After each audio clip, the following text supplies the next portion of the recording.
The charge says that no Mason should reveal the secrets of a brother that may deprive him of his life and property. That connection caused me to take a different look at the Masonic old charges.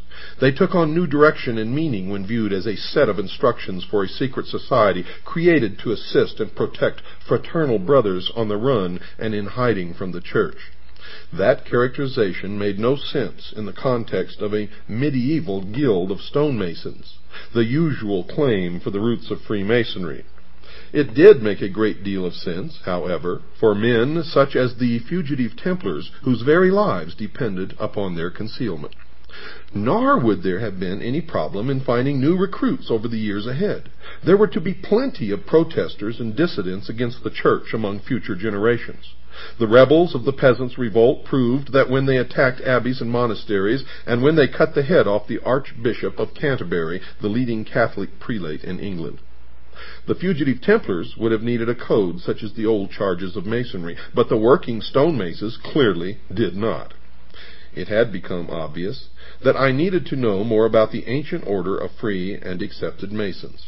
The extent of the Masonic material available at large public libraries surprised me, as did the fact that it was housed in the Department of Education and Religion. Not content with just what was generally available to the public, I asked to use the library in the Masonic Temple in Cincinnati, Ohio. By the way, folks, Cincinnati, Ohio is an extremely important location in this country, the United States.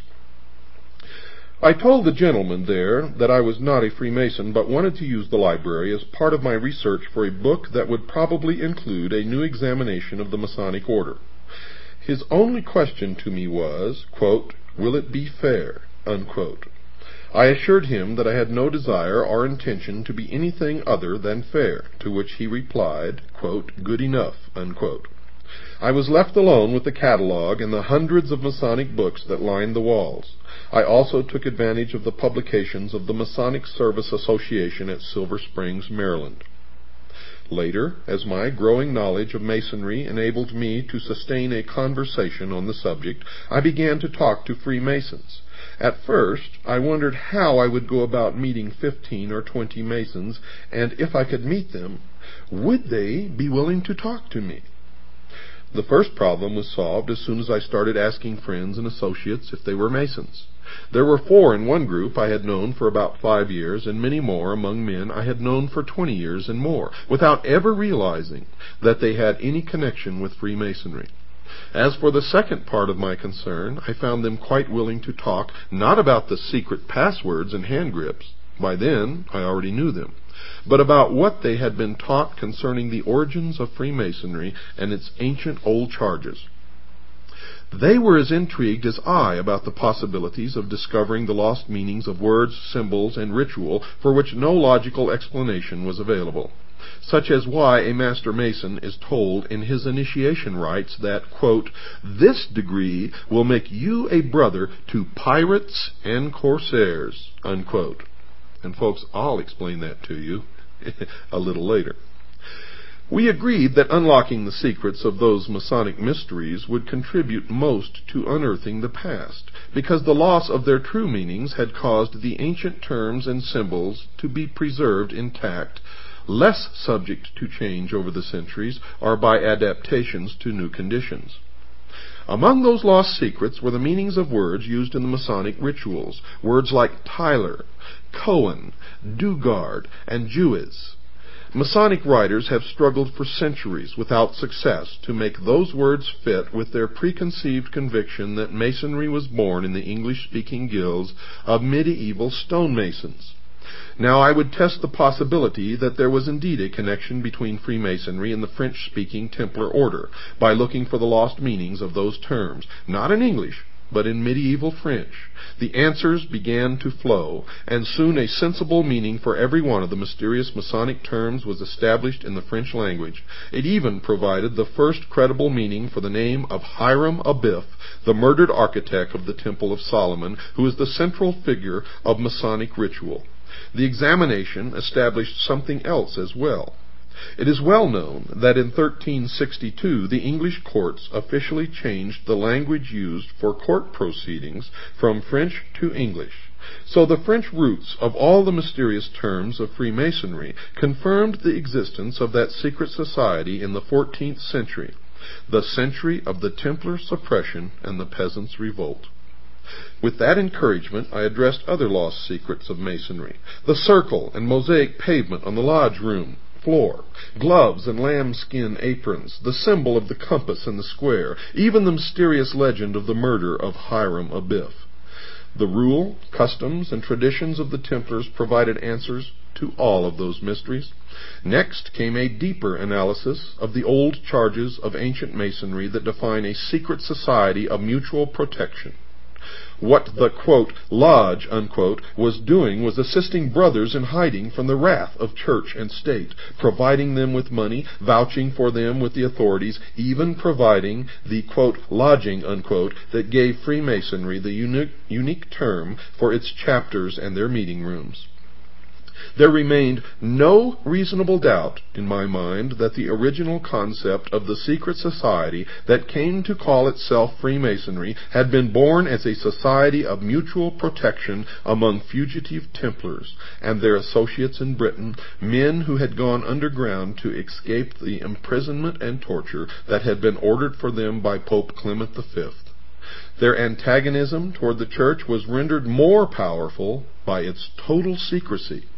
The suppression of the Templar order appeared to be one of the biggest mistakes the Holy See has ever made. In return, Freemasonry has been the target of more angry papal bulls and encyclicals than any other secular organization in Christian history. Those condemnations began just a few years after Masonry revealed itself in 1717 and grew in intensity, culminating in the bull Humanum Genus, promulgated by Pope Leo XIII in 1884. In it, the Masons are accused of espousing religious freedom, the separation of church and state, the education of children by laymen, and the extraordinary crime of believing that people have the right to make their own laws and to elect their own government, quote, according to the new principles of liberty, unquote. You see, folks, and this is an aside, all of our forefathers who established this country were Freemasons, and their intent is spelled out in Latin on the reverse of the Great Seal of the United States of America, where it plainly says, Novus Ordo Seclorum, the New World Order. And I will interpret all of the meaning of the symbols on that great seal according to their true meaning, and not the meaning that you will read in certain disinformation books written by Freemasons to steer you down the wrong road. Such concepts are identified along with the Masons as part of the kingdom of Satan.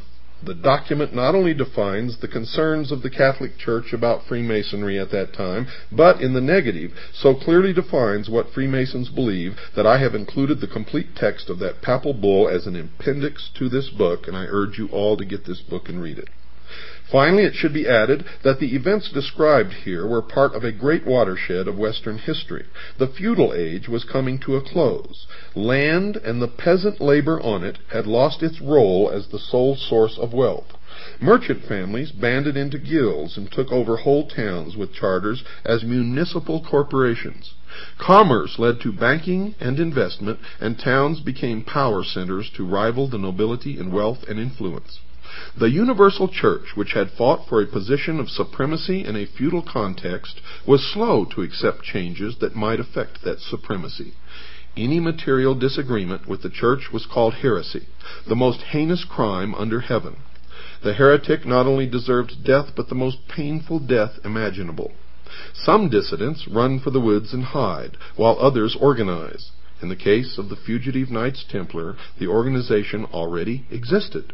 They possessed a rich tradition of secret operations that had been raised to the highest level through their association with the intricacies of Byzantine politics, the secret ritual of the assassins and the Rashaniya, and the intrigues of the Moslem courts, which they met alternately on the battlefield or at the conference table.